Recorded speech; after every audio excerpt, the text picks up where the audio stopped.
Bonjour mes anges, j'espère que vous allez bien aujourd'hui, en ce jeudi 3 décembre. J'espère que vous avez passé une belle journée hier.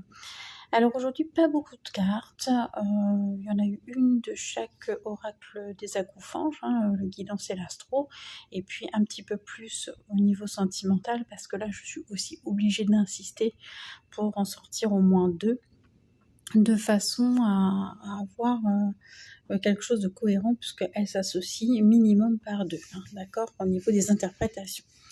Donc voilà, mais sinon, les autres cartes, non, il n'y en avait vraiment qu'une seule au niveau des énergies. Alors, avec le guidance, on vous parle aujourd'hui de vampirisme et de pouvoir personnel. Alors, il y a peut-être quelqu'un, alors c'est marrant parce que regardez les deux cartes comme elles sont en contradiction en fait. Les deux cartes, regardez le tableau derrière et la carte devant. Derrière, vous avez ce que devrait être une relation, ou en tout cas les relations, voilà, avec un réel partage. Et puis, devant, eh bien, vous avez le vampirisme, on voit. Donc les vampires et les vampires énergétiques, c'est des personnes qui vont venir vous voler en fait vos énergies, tout simplement. Mais aussi, on vous parle de pouvoir personnel, c'est-à-dire que lorsque des fois on a une personne qui prend du pouvoir sur nous, c'est aussi qu'on lui laisse une part de ce pouvoir.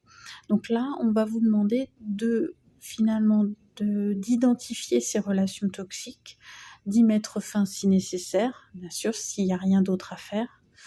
En tout cas, de conscientiser qu'il y a peut-être quelque chose de cet ordre-là autour de vous, qu'il y a des personnes qui peuvent vous fatiguer, qui sont peut-être toujours négatifs, ou alors qui ont envie de contrôler votre vie, ou des choses comme ça.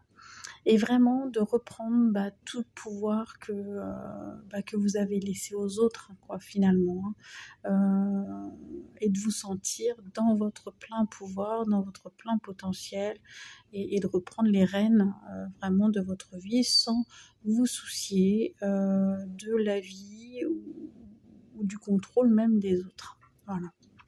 Ça, c'est super important à faire quand on veut avoir des relations aussi harmonieuses, et quand on a envie de se sentir libre et faire les choses librement, il faut être en capacité d'identifier en fait ce type de relation. On en a tous, ou on en a au moins tous eu. Voilà. Mais ça peut revenir régulièrement aussi. Donc des fois, il faut faire un petit tour d'horizon pour comprendre que il y a certaines personnes de notre entourage qui ne sont pas peut-être temporairement en tout cas faites pour être proches de nous, et qu'elles ont peut-être quelque chose aussi à régler de leur côté. Et puis avec l'oracle astro, on a Mercure, donc qui est un signe, vous savez, de communication, de relation, d'échange. Et donc là, on est à l'opposé de la carte 11, d'accord. Donc finalement, celle-ci, elle vous dit attention à vos relations, faites bien attention justement d'avoir des personnes avec qui vous pouvez avoir ce genre de communication qui est plus sur justement sur l'échange, quoi, tout simplement, l'échange et des relations beaucoup plus saines. Donc voilà. Et puis en signe communication, on a les vierges et puis les gémeaux aussi dedans. Donc ça peut aussi correspondre à vos signes ascendants ou signes lunaires. Voilà, donc favorisez la communication. Également, si vous avez des soucis avec des personnes toxiques, essayez peut-être de mettre en avant déjà la communication avant de couper complètement les liens. Si vous voyez que la communication n'est pas possible, bien évidemment, là, il y aura peut-être des mesures un peu plus radicales à prendre. Mais voilà, déjà, essayez de proposer la communication.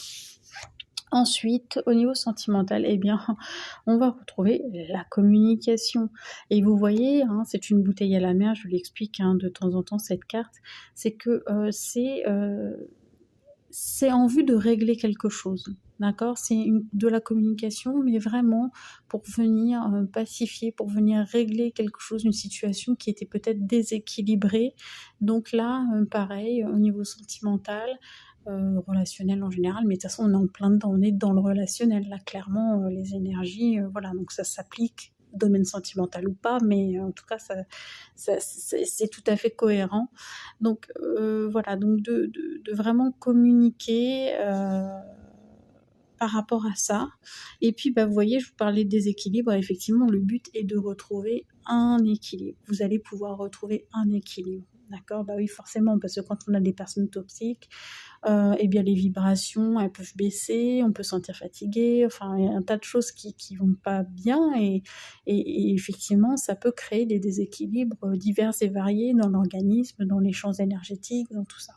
Donc c'est important de pouvoir communiquer là-dessus, de pouvoir mettre le doigt déjà dessus et pour retrouver son équilibre. Et c'est marrant, cette carte ressort très souvent, c'est marrant, on a la 33 et la 22, c'est que, eh bien, on va vous demander de persévérer. D'accord? Donc effectivement, là, c'est vraiment d'aller dans la communication, d'essayer de régler un maximum les choses, de ne pas lâcher et surtout d'être persévérant pour retrouver cet équilibre émotionnel, relationnel, etc. Donc voilà, le petit programme de la journée. Vous me direz si ça vous parle. Écoutez, je vous fais plein d'énormes bisous et puis écoutez, je vous retrouve demain pour les énergies du jour. À très vite.